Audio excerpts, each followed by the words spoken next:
இன்னைக்கு ஒரு சூப்பரான லவ்வபிளான ஒரு ட்ராமா தான் பார்க்க போறோம். கண்டிப்பா இந்த ட்ராமா உங்க எல்லாருக்கும் பிடிக்கும்னு நினைக்கிறேன். ட்ராமாவை ஃபுல்லா பார்த்துட்டு எப்படி இருந்துச்சு அப்படின்னு சொல்லி மறக்காம கமெண்ட் செக்ஷன்ல சொல்லிருங்க. இப்போ வாங்க ட்ராமாக்குள்ள போலாம். ட்ராமாவோட ஸ்டார்டிங்லேயே ஹீரோயின் ஒரு பையனுக்காக ப்ரப்போஸ் பண்றதுக்கு போறா. இன்னைக்கு கண்டிப்பா எப்படியாச்சும் ப்ரப்போஸ் பண்ணியே ஆகணும் அப்படின்னு சொல்லி நினைச்சிட்டு அவ எழுதிட்டு வந்த லெட்டரு எல்லாத்தையும் எடுத்துட்டு அவன் கிட்ட போனா அவன் வேற ஒரு பொண்ணு கிட்ட நின்று பேசிட்டு இருக்கான். இதை பார்த்ததும் அவ்வளவுதான் ஹார்ட்டே வெடிச்சு போயிருது ஹீரோயினுக்கு. என்னடா இப்படி ஆயிடுச்சு அப்படி சொல்லி ஃபீல் பண்ணிட்டு நின்றுட்டு இருக்கப்ப அங்க அவளோட 2 ஃப்ரெண்ட்ஸ் வந்து இன்னும் நீ கமிட் ஆகலையா, சீக்கிரம் கமிட் ஆகு அப்படிங்கிற மாதிரி ஒரு ரோஸையும் அவ கையில கொடுத்துட்டு போறாங்க. ஹீரோயினுக்கு அவன் வேற பொண்ணு கூட நின்று பேசினது கூட அவ்வளோ பெருசா தெரியல. இவங்க 2 பேரும் கூடயே இருந்தவங்க கமிட் ஆயிட்டு ஹீரோயினை கலாய்ச்சதும் ஹீரோயின் ரொம்ப அப்செட் ஆயிடுறா. அதனால அங்க இருக்க சரக்கெல்லாம் எடுத்து ஃபுல்லா அடிச்சுட்டு எங்க போறதுன்னே தெரியாம அவ பாட்டுக்கு நடந்து போயிட்டு இருக்கா. அப்படியே போற வழியில தான் ஒரு பீச்சை பாக்குறா. சரின்னு அங்க போறா. அந்த இடத்துல தான் டிராமாவோட ஹீரோ வாழ்க்கையே வெறுத்து போய் என்னடா வாழ்க்கை அப்படி சொல்லி நின்றுட்டு இருக்கப்ப ஹீரோயின் குடிபோதையில சம்பந்தமே இல்லாம அவனை கூப்பிடுறா. ஹீரோயினுக்கு சரக்கு கொஞ்சம் அதிகமானதுனால போதையும் அதிகமாகி ஹீரோயின் ஃபர்ஸ்டே ஒரு பையன் கிட்ட ப்ரப்போஸ் பண்ண போயிருப்பல, அந்த பையன் மாதிரியே ஹீரோ இருக்கவும் ஹீரோவை கூப்பிட்டு ப்ரப்போஸ் பண்றா. ஹீரோக்கு ஒண்ணுமே புரியல, யாரா இவ, நமக்கு இவளை யாருன்னே தெரியாது, இவ பாட்டுக்கு வந்து ப்ரப்போஸ் பண்றா அப்படி சொல்லி ஹீரோ திருன்னு முழிச்சிட்டு இருக்கான். அப்பதான் ஹீரோ சொல்றா, நீங்க மாத்தி ப்ரப்போஸ் பண்ணிட்டு இருக்கீங்கன்னு நினைக்கிறேன், நான் இங்கிருந்து கிளம்புறேன் அப்படி சொல்லி சொல்றப்ப புரிஞ்சுக்கடா நான் உன்னை லவ் பண்றேன் அப்படிங்கிற மாதிரி ஹீரோயின் விழுக போறப்ப ஹீரோ அவளை தாங்கி பிடிக்கிறா. அதே இடத்துல ஹீரோயின் ஹீரோக்கு கிஸ் பண்றா. அப்படியே இந்த இடத்துல டிராமாவோட டைட்டில் நேமையும் போடுறாங்க. அதுக்கப்புறம் ஒரு 1 இயர் கழிச்சு மறுபடியும் ஹீரோயினை காட்டுறாங்க. ஹீரோயின் இப்போ ஒரு மிகப்பெரிய ஒரு ஃபேமஸ் ஃபுட் பிளாகரா மாறி இருக்கா. எந்தெந்த ஷாப்ல என்னென்னலாம் சூப்பரா இருக்கோ அதெல்லாம் வாங்கிட்டு வந்து ரிவ்யூ பண்ணி அதுக்கான ரிவ்யூவை லைவ்லேயே உட்காந்து அப்டேட்டா கொடுத்துட்டு இருக்கா. அப்பதான் சில ஸ்வீட் ஸ்டால்ஸ் எல்லாம் அவங்க வந்து சொல்லி ஹீரோயினை ரிவ்யூ பண்ண சொல்லியிருப்பாங்க. அதனால ஹீரோயினும் அந்த ஸ்வீட் ஸ்டாலுக்கு போறேன் அப்படி சொல்லியிருப்பா.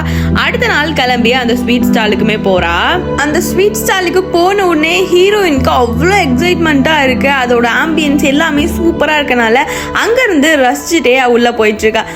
அப்பதான் அந்த கடையோட ஃபேமஸான ஒரு ஸ்வீட்டை வந்து பாக்கறா. இது வந்து லாஸ்ட் பீஸ் இன்னைக்கோடது, அதனால இதையே எனக்கு கொடுத்துருங்க அப்படிங்கிற மாதிரி ஹீரோயினும் அதை வாங்கி டேஸ்ட் பண்றா. ஹீரோயினுக்கு அந்த ஸ்வீட்ஸ் அவ்வளோ பிடிச்சி போயிருது. கரெக்டா அந்த டைம்ல தான் ஹீரோயினை மீட் பண்றா. ஹீரோக்கு அந்த 1 வருஷத்துக்கு முன்னாடி நடந்தது எல்லாமே ஞாபகம் வருது. பட் ஹீரோயின் வந்து யாருன்னே தெரியாத மாதிரி பிஹேவ் பண்றா. ஏன்னா ஹீரோயின் அப்ப வந்து போதையில தான் இருந்திருப்பா. அதனால ஹீரோ மூஞ்சி வந்து அவளுக்கு ஞாபகம் இருந்திருக்காது. அப்படியே அந்த ஸ்வீட்டை டேஸ்ட் பண்ணிட்டே இருக்கா. இது அவளுக்கு அவ்வளோ பிடிச்சதுனால அப்பவே என்ன பண்றா அப்படின்னா அவளோட லேப்டாப் எடுத்து இந்த ஃபுட்டுக்கான ரிவ்யூவை டைப் பண்ணிட்டு இருக்கா. ஹீரோவும் அதை வந்து பார்த்துட்டு இவனுக்குமே ரொம்ப சந்தோஷமாயிருது. ஹீரோ தான் இந்த ஸ்வீட்டை மேக் பண்ணியிருக்கான் அப்படி சொல்லி தெரிஞ்சதும் ஹீரோயினுக்கு இன்னும் சந்தோஷம். அவங்கிட்ட உட்காந்து நான் உங்களை இன்டர்வியூ எடுத்துக்கலாமா, இந்த ஸ்வீட்டை எப்படி ரெடி பண்ணீங்க, இதுக்கு ஏதாச்சும் ஃபிளாஷ்பேக் இருக்கா அப்படிங்கிற மாதிரிலாம் கேட்டுட்டு இருக்கா. ஹீரோ அப்ப நீ இந்த ஸ்வீட்டை சாப்பிட தான் இங்க வந்தியா அப்படி சொல்லி கேட்கிறப்ப ஆமா அப்படி சொல்லியிருப்பான். உனக்கு உண்மையாவே என்ன ஞாபகம் இல்லையா, நீ இதுக்கு முன்னாடி என்ன பார்த்ததே இல்லையா அப்படி சொல்லி கேட்கிறப்ப இல்லையே நான் உங்களை பார்த்ததே இல்லையே அப்படிங்கிற மாதிரி ஹீரோயின் சொன்னதும் ஹீரோக்கு கோவம் வருது. அப்போதான் ஹீரோ இதுக்கு முன்னாடி நமக்குள்ள என்ன நடந்துச்சு அப்படிங்கிறத நீ தெரிஞ்சுக்கிட்டு வா, அதுக்கப்புறம் நான் உனக்கான இன்டர்வியூ கொடுக்குறேன் அப்படி சொல்லிட்டு அங்கிருந்து கோவமா எந்திரிச்சு போயிடறான். ஹீரோயினுக்கு ஒண்ணுமே புரியல, என்னடா இவன் இவ்வளோ ஈகோ காட்டுறான், ஒரு ஸ்வீட் எப்படி செஞ்சான்னு தானே கேட்டேன், அதுக்கு போய் இவ்வளோ பண்றான் அப்படிங்கிற மாதிரி கோவப்படுறா. அதுக்கப்புறம் 2 பேரும் பேசிக்கவே இல்லை. பட் ஹீரோயின் அந்த ரெஸ்டாரண்ட்டை விட்டும் அன்னைக்கு வந்து போகவே இல்லை. நைட் ஃபுல்லா அங்கதான் உட்காந்து ஒர்க் பண்ணிட்டு இருக்கா.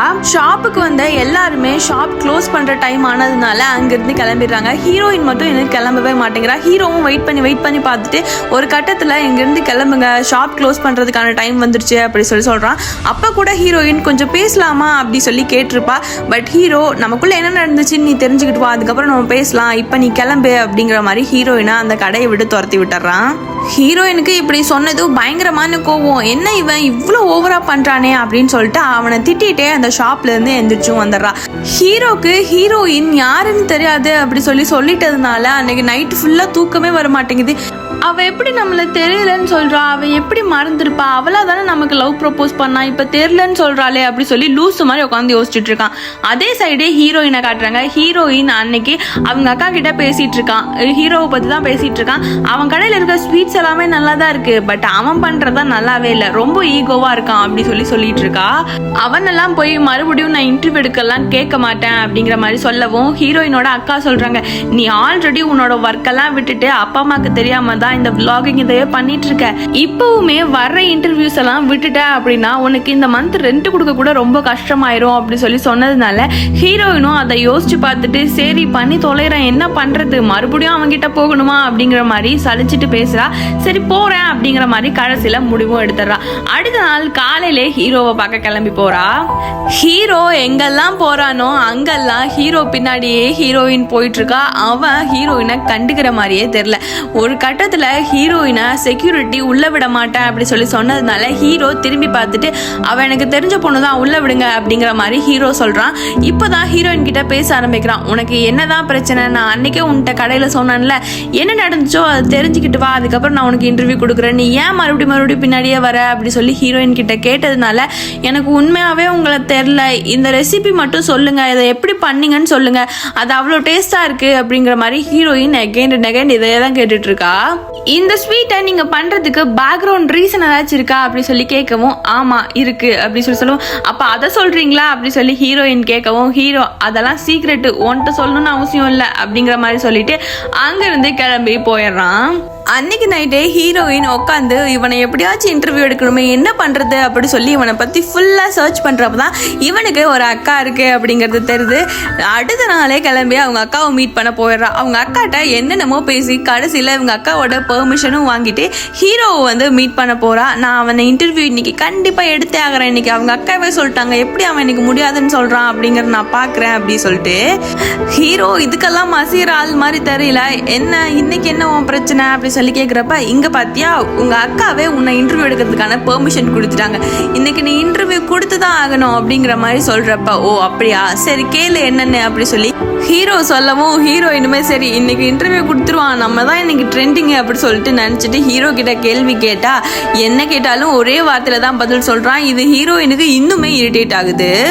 ஹீரோயின் அப்பதான் யோசிக்கிறா, இவனெல்லாம் இன்டர்வியூ எடுக்கிறதே வேஸ்ட், இனிமேல் இவனை இன்டர்வியூ எடுக்கவே கூடாது அப்படின்னு சொல்லி காண்டாய் திரும்ப நின்றுட்டு இருக்கப்பதான் ஹீரோ கேட்கிறான், நான் வேணா உங்ககிட்ட ஒரு ஸ்டோரி சொல்லவா அப்படி சொல்லிட்டு ஹீரோயின் அப்ப சொல்லு அப்படி சொல்லி திரும்பி கேட்கிறப்பதான் ஹீரோ டிராமாவோட ஸ்டார்டிங்ல ஹீரோயின் எப்படி வந்து ஹீரோக்கு ப்ரப்போஸ் பண்ணா, நான் என் லைஃப்ல இனிமேல் நம்ம லைஃபே இல்லை அப்படி சொல்லி நின்றுட்டு இருக்கப்பதான் ஒரு பொண்ணு அழகா வந்து அவ்வளோ தைரியமா எனக்கு ப்ரப்போஸ் பண்ணா, அவளை பார்த்ததுக்கு அப்புறம் தான் என் லைஃபே இப்படி மாறிச்சு, அதனாலதான் நான் இந்த ஸ்வீட்டுமே ரெடி பண்ணேன் அப்படிங்கறத மட்டும் மேலோட்டமா சொல்லிட்டு முடிச்சிடறான்.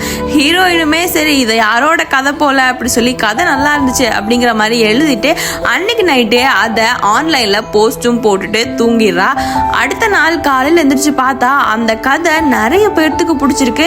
அதனால அவங்க எல்லாரும் என்ன கேட்குறாங்க அப்படின்னா இதோட இன்டெப்தான ஸ்டோரியை கேட்டு சொல்லுங்க அப்படி சொல்லி சொன்னதுனால மறுபடியும் ஹீரோயின் ஹீரோவை மீட் பண்ண போறா.